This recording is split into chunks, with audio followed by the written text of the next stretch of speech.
everyone, Namaskaram. You would have seen this painted cabinet at the background of a lot of my videos. One of my active viewers, Brajendraji, hi Brajendraji, he suggested that I could show what is kept in my shrine. This is my shrine cabinet, and that's what I'm doing in this video. I'm showing you stuff inside my shrine and sharing some of the stories associated with all of the few of these items. So there are some life updates that are happening for me. One is that I'm moving from this house, which is a wonderful house in Coimbatore, Ayaspuram. And I'm moving to a different place. I'll talk about where I'm moving probably in a later video. But because I'm moving, I'm actually looking at all the nooks and corners of the house and seeing what stuff is just lying around. And because of that, I was also going through the shrine cabinet, and I figured, as I was looking at things, I got a really, I don't know whether to call it nostalgic. It was different actually, because some of the things I just picked up and I felt so connected with that place or that experience I had at that time. So I really felt that that is a video I could make. So that is why I'm showing it to you. This was also because I was shooting this video, I actually cleaned up the cabinet a little bit, which is also good, which was anyway due.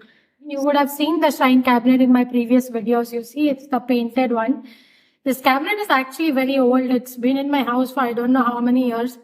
In fact, it was almost like something we would have thrown away and made new furniture. But then when I was shifting from my parents' house, I just said we take it, why spend extra money? And then it's worked well enough. What does it matter to me? That's a little bit, it tilts little here and there. And yeah.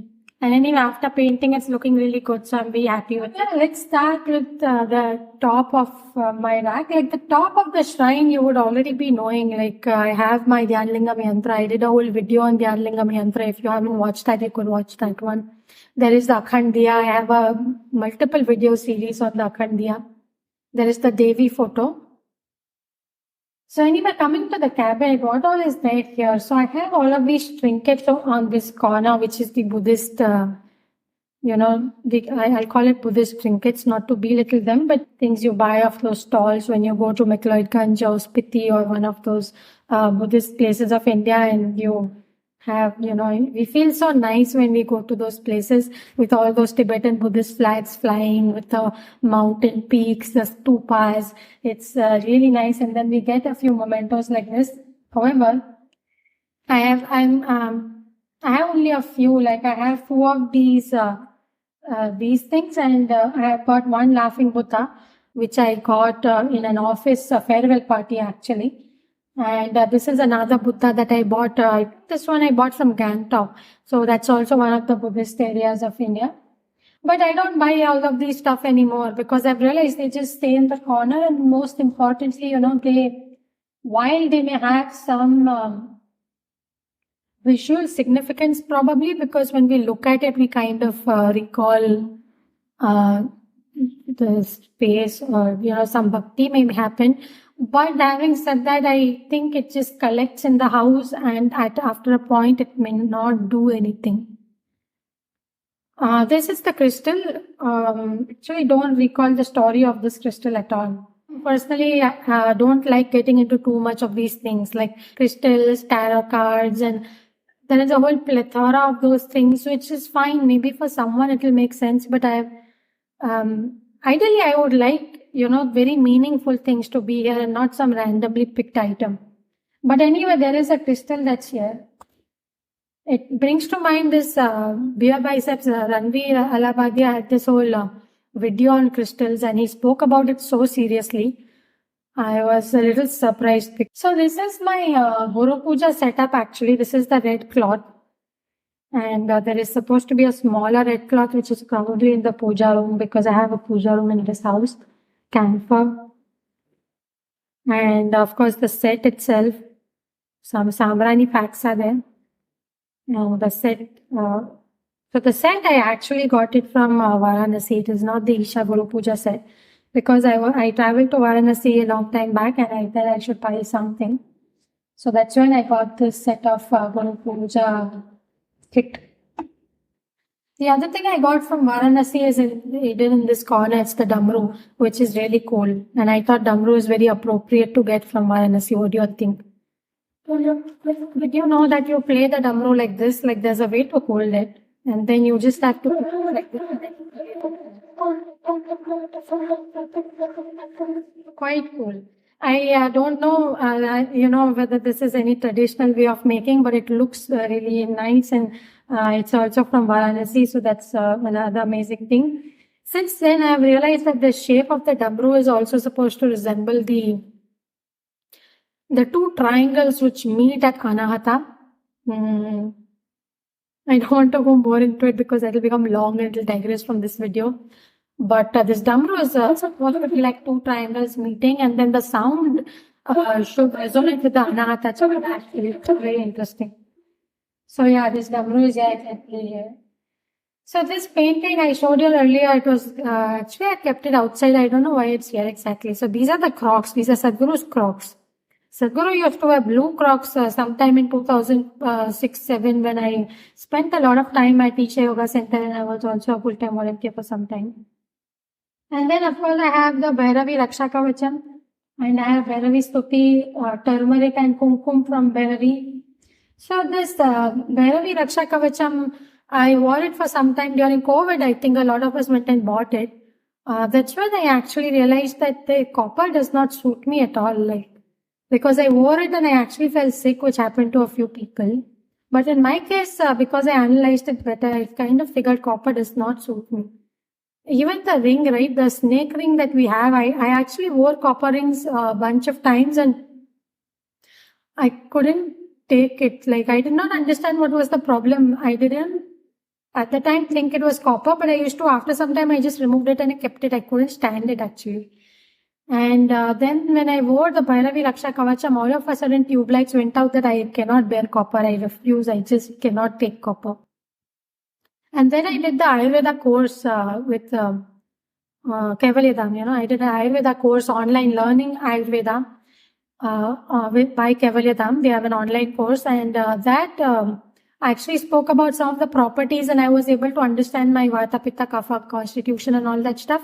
And I realized that because of a certain level of Pitta dominance, copper may not suit me because copper has a heating property and I have a heating situation going on. Especially after COVID, that heating problem has really become a little more significant. At least it was at some point of time. I think now it's a lot better.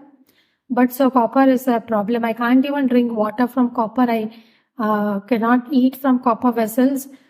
Because I went into a restaurant once and they had a full copper vessels. I somehow ate and I left, but I could feel those problems in the body. I don't. One more copper item I have is the Jeevarasam. It has Vibhuti filled inside and I kept it in the matka for some time.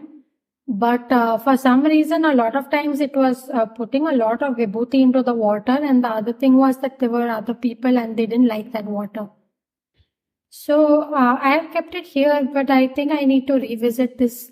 But then again, since I have now realized that copper doesn't work for me, maybe this I'm not, I guess, too enthusiastic to start using this again. But it's so nice, I just keep it here. So now this side there are my Vibhutis actually. Vibhutis I'm saying. There are so many Vibhutis. This is Arunachalam Vibhuti, which is from the Ramana Ashramam of Tiruvannamalai. It's, and as you would see, there is a Ramana Maharshi photograph here, so you can understand. I also have the Vibhuti, and I have one more thing. In this Vibhuti pot, I actually have stones like Arunachalam stones. These are Arunachalam stones. When we went to the Dhyan Yatra with Isha, Sadhguru was telling us that if every tourist went to the Himalayas and picked one stone and came back, there'll be no stones left in the Himalayas. So I always keep it in mind. But then when I went to Arunachalam, I picked up 2 small stones. I decided it's fine. And then I kept it in this Vibhuti pot and it's very nice. At one point I used to keep putting that Vibhuti along with my Isha Vibhuti, but I don't do that much now. I like having it. Especially if visitors come to the house and they are the kind who will take Vibhuti, then I can offer them Arunachalam Vibhuti as well. It means a lot to certain people. And if I end up sharing my story about how I landed up at Ramana Ashramam and Arunachalam mountain, then touching the Arunachalam stone in a far off place like Australia actually had a huge impact on me. So these kind of things are so powerful. Sometimes it's very surprising.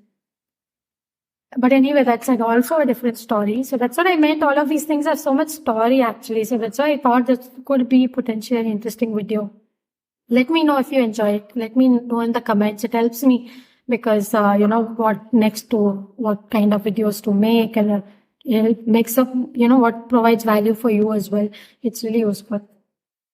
So in terms of the other Vibhutis, I have 2 Isha Vibhutis. And if you see this badge has a lot of significance. I don't know if a few of you will know what this badge means. This is actually the number 942 because that was my number in Samyama when I did my second Samyama. So my Vibhuti pot also had a badge on it because, you can't carry anything inside the hall. So you keep it outside with your name. And then there is the usual, normal Isha Vibhuti, which I bought recently. This is actually for other people because that Vibhuti is specially given to me from the ashram and Sadhguru. So nobody else can use that Vibhuti because it's specifically for me. But this is the normal Isha Vibhuti, which I can offer to other people. They come to my house. There is one more thing on this rack, which is this photograph, which is rolled up and kind of, crumpled away. But just look at it, it's so beautiful. Can you guess which deity this is? I got this photograph when we were in, the place is called Parole area in Maharashtra, Konkan. So it's Konkan. It's just a little north of Goa. So it actually falls in the Konkan Maharashtra belt. But it's a very Goanese in style. And this photograph is actually, I don't know if you guessed it, this is sun god, it's Surya Dev. It's called AdiNarayan. So this was a big surprise for me because, we say that there are very few sun temples. There's Konark, there is Modera. And then, but I've started realizing more and more that there are so many other sun temples. It is so amazing. Like this is one of them. There's a beautiful sun temple in this area, which we went to. And this whole, I don't know whether to call it South Indian. I think somebody may get offended. Maybe it's Konkani because that region is Konkan. So this Konkani style of the deity, and it was really an amazing one. Just seeing the murti, I may not have imagined it's Surya Dev. Maybe some more iconography is there inside, which is not visible due to the, adornments. But this was very fascinating. So, but I don't know what to do with it. Maybe I've just kept it here in my shrine. What do you all do? Like, what do you all do if you all get these photos and all? Sometimes relatives will even gift you an idol of a god, which I find a little too personal thing to do because I like having, as I mentioned before as well, very meaningful things where you have a really good connection. But sometimes people just offer you photographs, they offer you packs of Vibhuti, they offer you, and I'm like, but what do I do with it afterwards? Because if you see in this corner here also, there are all these little packs of Vibhuti. There is Dhyanalingam Prasadam as well. And there is, what is this thing? Something else is there. Some other person has given me some Vibhuti that is there. So I don't understand what to do with these. It's a little bit of I almost should call it a dharma sankat of some kind. But anyway, let me know if you all have some good thing of doing. Like what I've seen a lot of people do is a lot of devotees go to those Indian temples and then they come out with huge piles of Vibhuti. I don't know why they do that. They themselves go and pick up this huge thing of Vibhuti. They put a little bit and then they take it and smear it on the pillar of the temple, which I find so strange. And because I volunteer in the Isha temples a lot, it is actually a problem because then you have to clean it. So I do not understand the meaning behind it, but let me know if you all have a system to do, make really good flow of things you get, trinkets or little things you get which are devotional in nature, but then you don't simply want to add it to your shrine. What do you all do? Let me know. So okay, we go to the second section. This is the Kailash Teertham, which is amazing. It's not here. It's kept in my puja room actually, but I really love it. It's so beautiful. This bottle, if some of you have it, and it's filled with Kailash water. And they also have this QR code. So if we go and put on the mobile, we do this open the QR code, then you actually get the darshan of Kailash live, which is amazing. The bottle is really amazing. It has all these chants on it, and there are some 3 metals, is what I understand. This bottle has been designed by Sadhguru himself, because I was speaking to the Isha Life Swami and he was telling me it has multiple metals and lot of, it's really beautiful. And the moment I held it in my hand, right, I felt something very precious. I felt it was so precious. So yeah, this is there. And then below that I have all my agarbattis. I have, mostly I'm using Isha Life agarbattis. I love the fragrance. They are very soft. And some of them are organic and they are all natural and things like that. So I really like the Isha agarbattis, and they have such a wide variety, which I love it. I'll just go and I will buy this whole bunch of them. Like right now I only have 3 packs plus this one. But there are times where I just order like 15, 20 in one go. Then I have this whole amazing section like this. This is cinnamon. This is lotus. This is vanilla incense. I really love it. It's like a whole plethora of smells and fragrances. And then I have got one very interesting thing, which is a slightly probably unsuited in some ways for the shrine, but I really like it. I have these things. Do you know what these things are? And these things you may be knowing. I should have 4 of these, but I have only 3 right now. I don't know where the 4th one went. It's actually a very traditional game that is played. So I kind of keep it here because it's also the remembrance of Indian culture, which is also a very spiritual place. And also like playfulness, which is Krishna's playfulness. This is also a game actually. There are always 8 of these, and I don't know how exactly to play it. But what my mother was saying was, you put it down and first you take one, and then you're supposed to throw it and catch it. Then you take 2 and you throw it and catch both of them. Then you take 3, throw and catch all 3 of them. So that way you keep increasing it 4. Then you do 5. And if you can't catch all of them, that's when you kind of lose and you have to give it a turn to the other person. Currently I'm having 6. And then there's 7. Maybe there will be, I couldn't do 7. There may be some rule of the height also, how much you have to throw, because I could just throw this much and hold it, but not, you have to throw more. You can use both hands to catch them. I just remembered you can. So if you have 8, you will throw them and then you'll catch them like this. So yeah, this is like a fun item which reminds us of Indian culture and the playfulness of Indian culture and Krishna. 2 photographs of Sadhguru and Ramana Maharshi. Yeah, this I actually didn't have the bigger photos, so I took these 2 and kept it. Now I have bigger photos. So Ramana Maharshi's photo is there in the puja room, and Sadhguru's much larger frame is there in the other room. I also have photographs of Dhyanalingam, Devi, and Adiyogi, which I bought from Isha Life recently.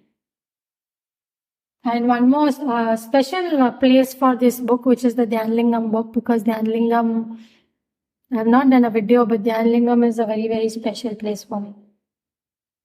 And Dhyanalingam has this book has a lot of photographs which are really amazing. It also shows a lot of these swamis in the old photographs. So if you're visiting Isha Yoga Center, you'll meet a lot of swamis. The ones who are really old ones, all of this, many of their photographs are there in this. When they were younger, like some of them are not even monks. Then their photograph is there before they took a brahmacharya, so I like seeing that as well. These are very old programs and all are there. Recently, Sadhguru Exclusive had a Kailash series. So in that Kailash series, he actually referred to one of the images that can be found in this book. That's, where is it? It's an image of a lot of blue lingas, this image. So he actually refers to this image because when he started exploring Kailash and Mansarovar, he actually realized that some of these blue lingas are there at the lower part of Mansarovar, inside Mansarovar. So yeah, see, I just held that book and I flipped through it and I feel a little bit of Dhyanaligam's presence. And of course, I have the yantra also, but that book also is very special. Yeah, I think that's about it. What else is there? Some of knickknacks are there, all like tea light candles. I find these tea light candles not very sustainable, but right now I'm using them for the diffuser which I have. But I've been thinking of using a small lamp instead of this. Once I run out of these, I'll try it. I'll need to get the right size of lamp, and then you can just put a ghee or a oil lamp and light the diffuser. I think that's a lot more sustainable. And also that diya will be one more diya in the house. So I already have my akhand diya, then I have my Dhyanalingam Linga Jyoti, and then I have this diffuser lamp. Sometimes all three are on. It feels very nice.